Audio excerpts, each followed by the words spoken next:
പോലീസിന് മെയിൽ അയച്ചിരുന്നു. പക്ഷേ ഇവിടെ നേരിട്ട് വന്നിട്ടില്ല. സാധാരണ നേരിട്ട് വരണ്ടേ? കാരണം നേരിട്ട് വന്ന് നിങ്ങൾ ഒപ്പിട്ട് കൊടുത്താലേ അവർക്ക് കേസ് രജിസ്റ്റർ ചെയ്യാൻ പറ്റും. നേരിട്ട് വരാൻ അല്ല, പോലീസുകാർ പറയുന്നത് ഇപ്പൊ ചെന്നാലും അവർ കേസ് രജിസ്റ്റർ ചെയ്യാൻ തയ്യാറാണ്. നിങ്ങൾ ഇപ്പൊ ചെന്നാലും കേസ് രജിസ്റ്റർ ചെയ്യാൻ തയ്യാറാണ്. പക്ഷെ നിങ്ങൾ പരാതി കൊടുക്കാത്തതുകൊണ്ടാണ് അവർ നടപടി എടുക്കാത്തതെന്ന് പറയുന്നത്. പരാതി കൊടുത്ത് നേരിട്ട് ആഭ്യന്തരമന്ത്രിക്കും SHOയ്ക്കും പരാതി കൊടുത്തിട്ടുണ്ട്. ആഭ്യന്തരമന്ത്രിക്ക് നേരിട്ട് പോയി പരാതി കൊടുത്തു? അല്ല, മെയിൽ വഴി.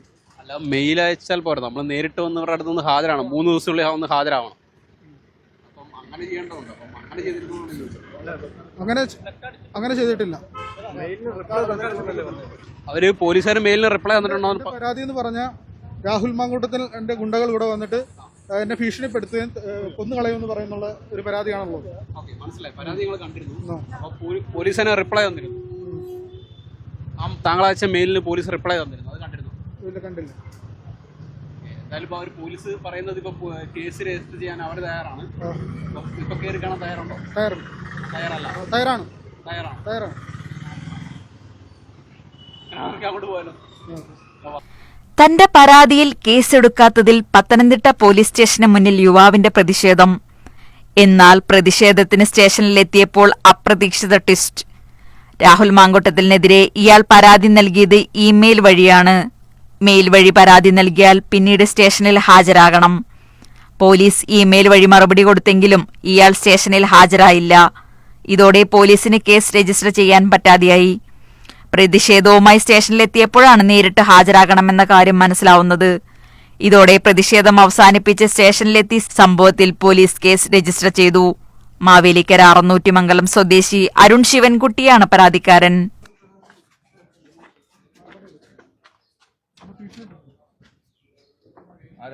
രാഹുൽ മാങ്കൂട്ടത്തിന്റെ ഗുണ്ടകൾ.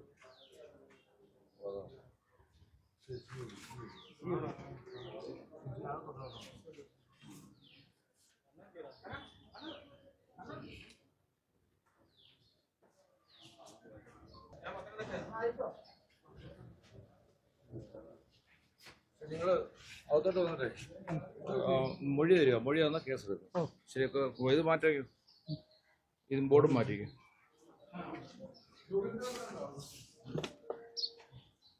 Mask remove.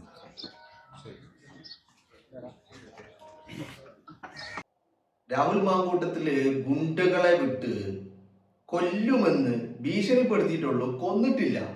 ഞാനിങ്ങനെ ആലോചിക്കാം, ഗുണ്ടകളെ വിട്ട് അങ്ങ് കൊന്നാ പോരെ, എന്തിനാ ഭീഷണിയൊക്കെ പെടുത്താൻ നിൽക്കുന്നത്? അപ്പൊ ഭീഷണിപ്പെടുത്തി, എന്നിട്ട് പരാതി കൊടുത്തു. മെയിൽ വഴി ആഭ്യന്തരമന്ത്രിക്ക് പരാതി അയച്ചു. പരാതിക്ക് റിപ്ലൈയും വന്നു. പക്ഷെ റിപ്ലൈ ഈ പരാതിക്കാരൻ കണ്ടിട്ടില്ല. കേസ് എടുക്കുന്നില്ല എന്നതിൽ വലിയ പ്രതിഷേധമാണ്. അപ്പോ ഇതാരാ ആളെന്ന് ചോദിച്ചാല്, കഴിഞ്ഞ കുറെ കാലങ്ങളായിട്ട് രാഹുൽ മാങ്കൂട്ടത്തിനെതിരെ സോഷ്യൽ മീഡിയയിലൂടെ വലിയ രീതിയിലുള്ള അധിക്ഷേപങ്ങൾ നടത്തിക്കൊണ്ടിരിക്കുന്ന ഒരു ക്രിമികീടാണ്. അപ്പൊ ആ ക്രിമികീടത്തിന്റെ ആദ്യത്തെ ഒരു അക്കൗണ്ട് ഉണ്ടായിരുന്നു. ആ അക്കൗണ്ട് ഇവന്റെ ഈ അധിക്ഷേപങ്ങൾ കാരണം ആ അക്കൗണ്ട് പൂട്ടി. അങ്ങനെ അക്കൗണ്ട് പൂട്ടിയിട്ട് ഇവൻ രണ്ടാമതും ഒരു അക്കൗണ്ട് ഉണ്ടാക്കി. ആ അക്കൗണ്ടിലും നോക്കുമ്പോ ഇതുപോലെയുള്ള അധിക്ഷേപങ്ങളുടെ ഒരു കുത്തൊഴുക്കാണ്. അപ്പോ ഇതിൽ ഇവൻ ആദ്യം പറയുന്നത്, ഇവന്റെ ബയോയിൽ പറയുന്ന ഒരൊറ്റ വേർഡേ ഉള്ളൂ, ആന്റി കോൺഗ്രസ്. അതാണ് ഇവന്റെ ബയോ എന്ന് പറഞ്ഞാൽ ഇവന്റെ പ്രൊഫൈലിൽ, ഇവന്റെ ബയോയില് ആകെ ഒരു ഒറ്റ വാക്കേ ഉള്ളൂ, അതാണ് ആന്റി കോൺഗ്രസ്. അപ്പോ നിരന്തരമായിട്ട് സ്ത്രീകളെ അധിക്ഷേപിക്കുക, അങ്ങനത്തെ പരിപാടികളാണ് ഇവന്റെ കയ്യിലുള്ളത്. എന്താണെങ്കിലും ഇവനാണ് പരാതി കൊടുത്തത്. ഇപ്പൊ എന്താ വേണ്ടത്? രാഹുൽ മാങ്കൂട്ടത്തിനെ തൂക്കിക്കൊല്ലണം. ഇപ്പൊ എന്താ പ്രശ്നം? പരാതിയിൽ എന്താ പറയുന്നത്? രാഹുൽ മാങ്കൂട്ടം വന്ന് ഭീഷണിപ്പെടുത്തിയോ? ഇല്ല. പിന്നെന്താ പ്രശ്നം എന്ന് പറയുന്നത് രാഹുൽ മാങ്കൂട്ടത്തിലെ ഗുണ്ടകൾ വന്ന് ഭീഷണിപ്പെടുത്തി എന്നുള്ളതാണ്. അപ്പോ എന്താണെങ്കിലും കേസ് ഈ പറയുന്ന ക്രിമികീടായതുകൊണ്ട് തന്നെ ആന്റി കോൺഗ്രസ് ആണ്. അപ്പൊ ക്രിമികീടാണ്. അപ്പൊ ക്രിമികീടായതുകൊണ്ട് തന്നെ ഈ പറയുന്ന നിയമവശങ്ങളെ കുറിച്ചോ നിയമങ്ങളെ കുറിച്ചോ ഒന്നും വലിയ ബോധമൊന്നുമില്ല. ആരോ പറഞ്ഞു കൊടുത്തു, ആരൊക്കെ സഹായിച്ചതിന്റെ പേരിൽ ഒരു മെയിൽ വഴി ഒരു പരാതി അയച്ചു. ആ പരാതിക്ക് ഒരു റിപ്ലൈ വന്നിട്ട് ആ റിപ്ലൈ ഒന്ന് ഇൻബോക്സ് ഒന്ന് ചെക്ക് ചെയ്യാൻ പോലും സാധിച്ചിട്ടില്ല. അപ്പോ ഇനി അടുത്ത ഘട്ടം എന്താണ്? മെയിൽ വഴി പരാതി നൽകിയാൽ അടുത്ത 3 ദിവസത്തിനകം സ്റ്റേഷനിൽ ഹാജരായി നേരിട്ട് മൊഴി നൽകണം. എന്നാലാണ് ഇതിന്റെ പ്രൊസീജിയറുമായിട്ട് പോലീസിന് മുന്നോട്ട് പോകാൻ കഴിയുള്ളൂ. അപ്പൊ അത് നൽകിയിട്ടുണ്ടോ? അത് നൽകിയിട്ടില്ല. പോലീസിന്റെ ഭാഗത്തു നിന്ന് വന്ന റിപ്ലൈ അത് കണ്ടിരുന്നോ? അതും കണ്ടിട്ടില്ല. അപ്പോ ഇതൊക്കെ കാണാതെയാണ് വന്നിട്ട് എന്ത് ചെയ്യുന്നത്? ഈ പറയുന്ന പ്രതിഷേധത്തിന് ഇറങ്ങിയിരിക്കുന്നത്. എന്താ പ്രതിഷേധത്തിന്റെ ആകത്തുക? എന്താ? രാഹുൽ മാങ്കൂട്ടത്തിലിനെ തൂക്കിക്കൊല്ലണം, അല്ലെ? അതിപ്പോ കുറെ കാലമായിട്ട് ഈ കൃമികീടങ്ങൾക്കൊക്കെ ഉള്ള ഒരു ആഗ്രഹമാണ് രാഹുൽ മാങ്കൂട്ടത്തിലിനെ തൂക്കിക്കൊല്ലണം. ഹൈസ്, ആഗ്രഹമൊക്കെ നല്ല ആഗ്രഹമാണ്. ഏതുപോലെ പിണറായി വിജയൻ 3ാമതും അധികാരത്തിൽ വരണം. പിണറായി വിജയൻ ഇപ്പോഴും കേരളത്തിന്റെ മുഖ്യമന്ത്രിയാണ്. ആഗ്രഹം ഉണ്ടായിരുന്നു. കൃമികീടങ്ങൾക്കൊക്കെ നന്നായിട്ട് ആഗ്രഹം ഉണ്ടായിരുന്നു. പിണറായി വിജയന്റെ തീട്ടം തന്ന കൃമികീടങ്ങൾ അതിനുവേണ്ടി നന്നായിട്ട് പണിയെടുത്തിട്ടുണ്ടായിരുന്നു. പക്ഷെ എന്തെങ്കിലും കാര്യം ഉണ്ടായോ? ഒരു കാര്യം ഉണ്ടായില്ല. അപ്പോ അങ്ങനെ ആഗ്രഹമാണ് രാഹുൽ മാങ്കൂട്ടത്തിലിനെ തൂക്കിക്കൊല്ലണം. രാഹുൽ മാങ്കൂട്ടത്തിലിനെ തൂക്കിക്കൊല്ലണം. എന്തായാലും ആഗ്രഹത്തിനൊന്നും ഇപ്പൊ നമുക്ക് ആർക്കും എതിര് പറയാൻ പറ്റില്ലല്ലോ. കാരണം അങ്ങനെ പല ആഗ്രഹങ്ങൾ, ആർക്കൊക്കെ എന്തൊക്കെ ആഗ്രഹങ്ങൾ ഉണ്ടാവും, എന്തൊക്കെ സ്വപ്നം കാണുന്നുണ്ടാവും, എന്തൊക്കെ ആശകൾ ഉണ്ടാവും. അതൊന്നും അയാളുടെ എന്താ പറയേണ്ടത്, അവകാശ. ആഗ്രഹിക്കുക, സ്വപ്നം കാണുക, ആശിക്കുക എന്നൊക്കെ പറയുന്ന അയാൾ അവകാശമാണ്. ആയിക്കോട്ടെ. പരാതി കൊടുത്താൽ എന്തോ രാഹുലിന്റെ മൂക്കിൽ വലിക്കുവോ? പിന്നെ രാഹുലിനെ നാളെ തന്നെ തൂക്കിക്കൊല്ലു, അല്ലേ? എന്തൊരു കഷ്ടാടോ. എടോ, ഈ കൃമികീടങ്ങൾ മനസ്സിലാക്കേണ്ട ഒരു കാര്യം എന്താ? രാഹുൽ മാങ്കൂട്ടത്തിലെ ഒന്ന് തൂക്കിക്കൊല്ലാന് ഇവന്റെയൊക്കെ തന്ത, സോക്കോൾഡ് തന്ത പിണറായി വിജയൻ, ആ പിണറായി വിജയൻ പഠിച്ച പണി അത്രയും എടുത്തിട്ട് രാഹുൽ മാങ്കൂട്ടത്തിലെ രോമത്തിൽ തൊടാൻ കഴിഞ്ഞിട്ടില്ല, അല്ലേ? അവസാനം ഒരു പരാതി, വ്യാജമായ ഒരു പരാതി ഉണ്ടാക്കി. ആ പരാതിയിന്മേൽ രാഹുൽ മാങ്കൂട്ടത്തിലെ അറസ്റ്റ് ചെയ്തു. എന്തൊക്കെയായിരുന്നു. എന്നിട്ടിപ്പോ എന്താ ഉണ്ടായത്? കോടതിയിലെത്തുമ്പോ കാര്യങ്ങൾ പറയൂല്ലോ. കോടതിയിൽ ഇപ്പൊ പരാതിയൊക്കെ ആർക്ക് വേണമെങ്കിലും പരാതികൾ കൊടുക്കാം. ഇപ്പൊ എന്തുണ്ടായി? പരാതി കൊടുത്ത ആളുകളൊക്കെ, രാഹുലിനെ തൂക്കിക്കൊല്ലാൻ വേണ്ടി പരാതി കൊടുത്ത ആളുകളൊക്കെ, എനിക്ക് മനസ്സിലാവാത്തത് ഇവരൊക്കെ വിഷുക്കൈനീട്ടം കൊടുത്ത ആളുകളാണ് എന്നുള്ളതാണ്. അതും നിങ്ങളൊന്ന് ആലോചിച്ച് നോക്കണം. ഭർത്താവിനെയൊക്കെ വേണ്ട, നമ്മൾ അങ്ങോട്ട് പോകണ്ട, അല്ലെ? അങ്ങോട്ട് പോകണ്ട. അപ്പൊ അങ്ങോട്ട് പോയി കഴിഞ്ഞാല് എന്തായാലും എല്ലാവർക്കും എന്താ വേണ്ടത്?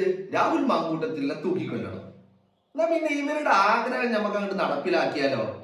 എന്തേ എല്ലാവർക്കും കൂടിയിട്ട് നമുക്ക് സതീശനെ പോയി കണ്ടിട്ട്, സതീശനോട് പറഞ്ഞിട്ട്, ഇപ്പൊ പിണറായി വിജയനല്ലല്ലോ, സതീശനാണല്ലോ, സതീശനെ പോയി കണ്ടിട്ട് നമുക്ക് സതീശനോട് പറഞ്ഞിട്ട് ഇവരുടെ ഒക്കെ ആഗ്രഹം നമുക്ക് അങ്ങോട്ട് നടപ്പിലാക്കിയാലോ?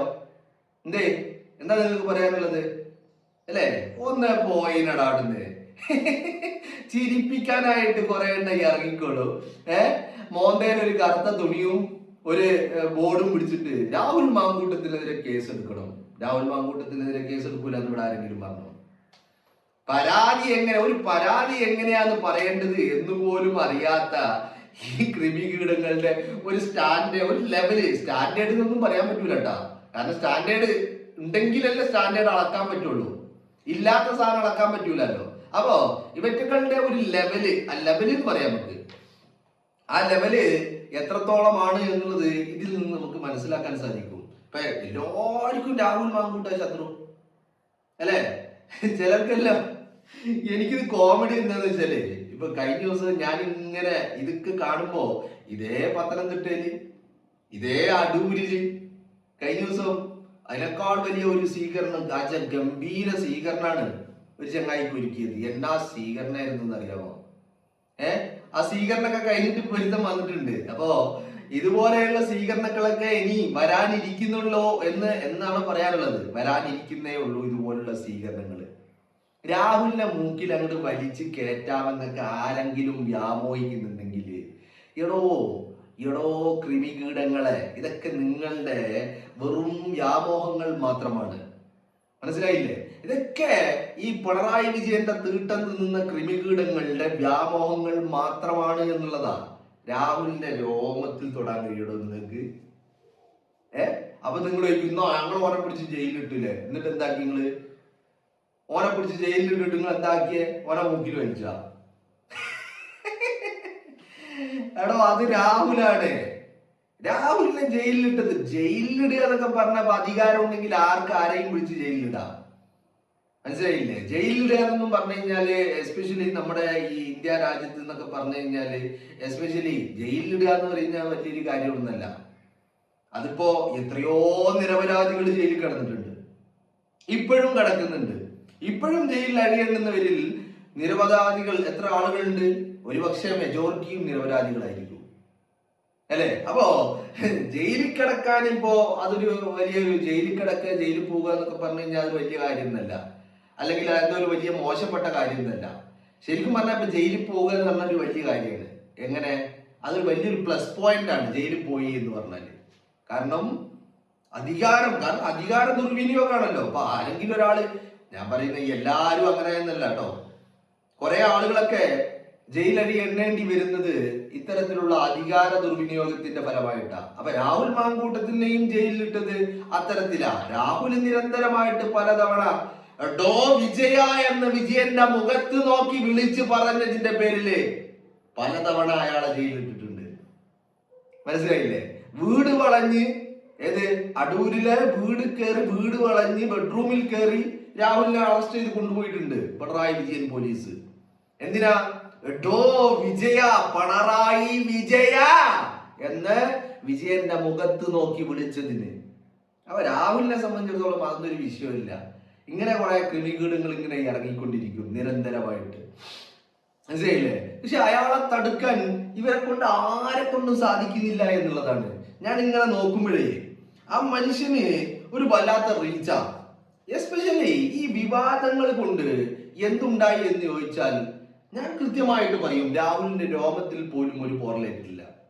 രാഹുലിന് ഒരു സെറ്റ് ബാക്ക് ഉണ്ടായിട്ടുണ്ട്, ഒരു ഡ്രോബാക്ക് ഉണ്ടായിട്ടുണ്ട്. അതെന്താന്ന് ചോദിച്ചാല് അയാൾക്ക് ഈ തെരഞ്ഞെടുപ്പിൽ അയാൾ മത്സരിക്കേണ്ടവനായിരുന്നു, അയാൾക്ക് മത്സരിക്കാൻ പറ്റിയില്ല എന്നുള്ള ഒരു ഡ്രോബാക്ക് രാഹുൽ മാങ്കൂട്ടത്തിനെ സംബന്ധിച്ചിടത്തോളം ഉണ്ടായിട്ടുണ്ട്. ഒരു പക്ഷേ ഈ തെരഞ്ഞെടുപ്പിൽ ആ മനുഷ്യൻ മത്സരിക്കുകയായിരുന്നെങ്കിൽ ഇന്ന് കേരളത്തിലെ ക്യാബിനറ്റില് ഒരംഗമാകുമായിരുന്നു അയാള്. അപ്പൊ അത് രാഹുൽ മാങ്കൂട്ടത്തിനെ സംബന്ധിച്ചിടത്തോളം ഒരു ഡ്രോബാക്ക് തന്നെയാണ്. അത് നടന്നില്ല എന്നുള്ളതാണ് രാഹുലിനെ സംബന്ധിച്ചിടത്തോളം ഒരു മൈനസ് ആയിട്ടുള്ളത്. അതിനപ്പുറം ജനലക്ഷങ്ങളുടെ മനസ്സിൽ ഇന്നും രാഹുൽ ഉണ്ട്. അതും ഈ പറയുന്ന സ്ത്രീകളുടെ മനസ്സിൽ രാഹുൽ ഉണ്ട് എന്നുള്ളതാണ്. അതിനൊന്നും ഒരു കോട്ടവും ഈ ക്രിമികീടങ്ങളെ കൊണ്ട് ഒരു പോറൽ പോലും ഏൽപ്പിക്കാൻ സാധിച്ചിട്ടില്ല. എന്നിട്ടാണ് ഇപ്പൊ രാഹുലിന്റെ ഗുണ്ടകൾ വന്ന് വധഭീഷണി മുഴക്കി. കൊള്ളാം, ഒരു ഗമയിരിക്കട്ടെ. വേണമെങ്കിൽ 2 പൊട്ടിച്ചെന്നും കൂടി പറഞ്ഞു കൊടുത്തടോ മൊഴിയില്. അതാകുമ്പോ കുറച്ചും കൂടി സ്ട്രോങ് ആവും. നമ്മളിപ്പോ രാഹുലിനെ പൂട്ടാൻ ഇപ്പൊ പരാതികൾ വന്നപ്പോ കണ്ടില്ലേ, രാഹുലിനെ പൂട്ടാൻ വേണ്ടി പരാതി വന്നപ്പോ കണ്ട കാഴ്ചയിൽ തന്നെ മണിക്കൂറുകൾ നീണ്ട പീഡനം, ക്രൂരമായ മർദ്ദനം, അടി, ചവിട്ട്, കുത്ത്, പിന്നെ അങ്ങനെ പലതും അയാളെ ഇങ്ങനെ ക്രൂരനാക്കിക്കൊണ്ടിരിക്കുകയായിരുന്നു. പക്ഷെ അയാളെ ഈ ക്രൂരനാക്കാൻ ശ്രമങ്ങൾ നടത്തിക്കൊണ്ടിരിക്കുമ്പോഴും അയാളുടെ തലയിൽ പലതും അടിച്ചേൽപ്പിക്കാൻ ശ്രമങ്ങൾ നടത്തിക്കൊണ്ടിരിക്കുമ്പോഴും അയാളുടെ പൊതു സ്വീകാര്യത എന്ന് പറയുന്നത് അതിന്റെ ഗ്രാഫ് ഇങ്ങനെ മേലോട്ട് പൊന്തിക്കൊണ്ടിരിക്കുകയായിരുന്നു, അല്ലെ? അപ്പോ രാഹുലിന്റെ ഗുണ്ടകൾ വന്ന് വധഭീഷണി മുഴക്കി എന്നൊക്കെ പറയുമ്പോ രാഹുലിന്റെ ഗുണ്ടകൾ എന്നല്ല, രാഹുൽ ഗുണ്ടകളെയും കൂട്ടി വന്ന് വധഭീഷണി മുഴക്കി, കൊല്ലാൻ ശ്രമിച്ചു, എന്നെ അടിച്ചു, കുത്തി, ചവിട്ടി, തുപ്പി, കയറ്റി, ഇറക്കി, വലിച്ചു എന്നൊക്കെ വേണമെങ്കിൽ കൂട്ടിച്ചേർക്കായിരുന്നു. മനസ്സിലായില്ലേ?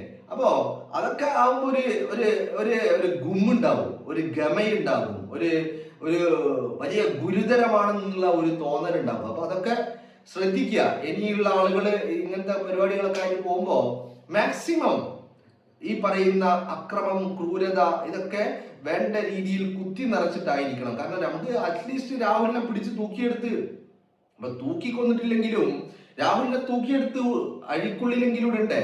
അപ്പൊ അതുകൊണ്ട് മാക്സിമം എല്ലാവരും ഞാൻ പറയുന്ന പോലെ ചെയ്യാം. എന്തെങ്കിലൊക്കെ പറഞ്ഞിട്ട് ഈ ഞാൻ പറയുന്നത് ഇറക്കി വിടുമ്പോ ഇങ്ങനെ മണ്ടന്മാരെ ഒന്നും ഇറക്കി വിടാതെ, ഒരു അത്യാവശ്യം മണ്ടന്മാരാണെങ്കിൽ കൂടി പറഞ്ഞ് പഠിപ്പിച്ചിട്ട് വേണം ഇറക്കി വിടാൻ.